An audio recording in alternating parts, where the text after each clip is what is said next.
గాలిని చూచి భయపడి మునిగిపోసాగాడు. మునిగిపోతున్నాడట. ఎక్కడ నడుస్తున్నాడు పేతురు గారు? నీళ్ల మీద నడుస్తున్నాడు. ప్రపంచంలో నీళ్ల మీద నడిచిన ఇద్దరు వ్యక్తులు, ఒకటేమో యేసు ప్రభువారు, రెండవది పేతురు గారు.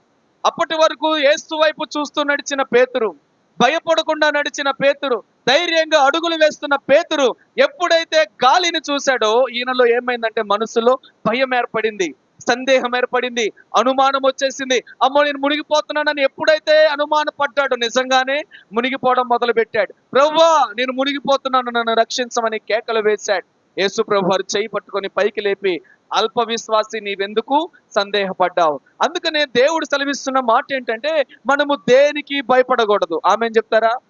మనము దేనికి భయపడకూడదు. నేను దేనికి భయపడనని చెప్తారా? చెప్పలేకపోతున్నారా? నేను దేనికి భయపడను, భయపడకూడదు. మనము